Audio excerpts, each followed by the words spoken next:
Hello. Today I want to tell you about the classroom structure that we have in place in our UUCF RE classrooms. Classroom structure is super important because it creates a sense of familiarity, safety, security for the children. They know what to expect when they're coming into the room. There are 4 things that we do for our elementary and under RE classes before we get to the main lesson, and I'm going to take you through those 4 things now. So the first thing we do whenever we come in is we sing a song. The song that we sing when we come in is the first 2 lines of Enter, Rejoice, and Come In, and we usually do this 2 times, and we encourage the children to clap with us.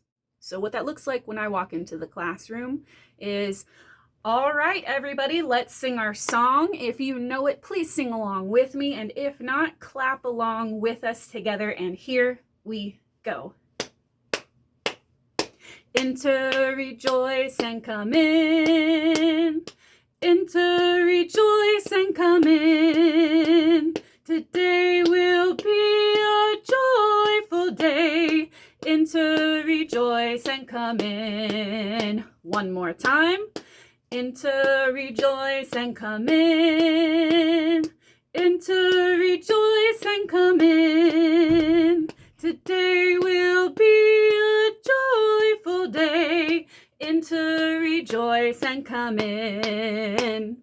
Right, now let's gather around our table and light our chalice. And that's the second thing that we do with the kids after our song. So a chalice lighting may change from time to time, but we do have a script available if that's not something that's prepared ahead of time, so that there's always a chalice lighting available.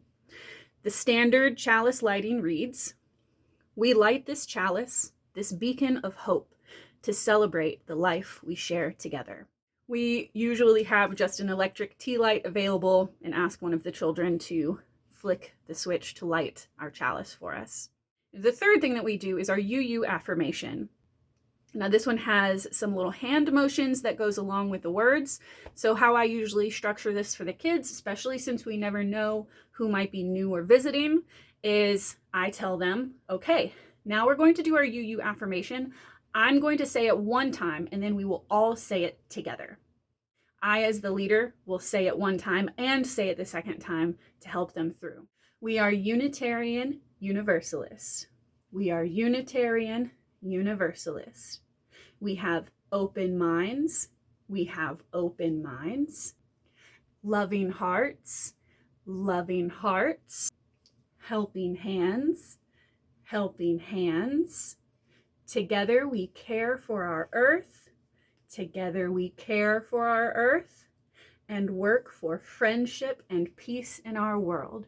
And work for friendship and peace in our world. The final thing that we do with the children mimics what happens in the sanctuary with joys and sorrows, but we call it roses and thorns. This gives every child the opportunity to say whatever might be on their heart, both positive and negative, rather than one or the other, like with joys and sorrows. This is super important for early childhood development, to let the children know that we are not here just to focus on the good stuff, that we are also making space for the heavier things in life, because that's part of existing.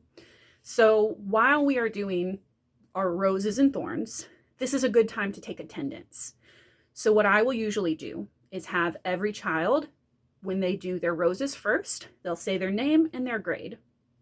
This gives me a chance to check them off if they are present, or write them in if they're new or visiting on the attendance sheet. So how I normally do this with our younger children is start with the roses. Okay, everybody, now we're going to do our roses and thorns. First, we're going to do our roses. I want to hear about the absolute best thing that happened to you all week long. I'll go first. I'm Captain Layla, and the best thing that happened to me this week is that I got a new video game, and I'm super excited about it. And then I'll go to the next person, say, can you tell us your name and your grade and what the best thing that happened to you all week was? So every child has a chance to do that, and meanwhile you're taking attendance. And then we get to the thorns part. So this is an opportunity to teach children that when we are here together in community, we are holding space for each other, and all of the things in life, the hard stuff included, is important to us. So how I normally frame this is, okay, so now we're going to do our thorns. And the thorn is maybe something that happened to you this week that maybe wasn't so great. Maybe you were frustrated about something, or sad, or scared, something that was just not great. I will start with my thorn. And my thorn is that, well, I had a fight with one of my friends this week, and it was really tough. And I'm still kind of sad about it. How about you? And go to the next person. This is not a time for advice or opinions or for a lot of back and forth conversation. This is just a time to validate whatever is happening in our kids' lives. And sometimes kids lose pets, kids lose grandparents. Sometimes they don't have a thorn, and that's okay. Then in that case, you say, you must have had a great week. That's so awesome. Let's go to the next person. And sometimes a kid will share something small, like, I didn't have a great week at school this week. And you just say, that's really tough. I'm sorry to hear that. And if they don't have anything else to say, you can move on. And then sometimes a kid like that will say, I have one more thing. And this has happened to me in a classroom before. And you say, okay, yeah, what's up? Tell us about your thorn.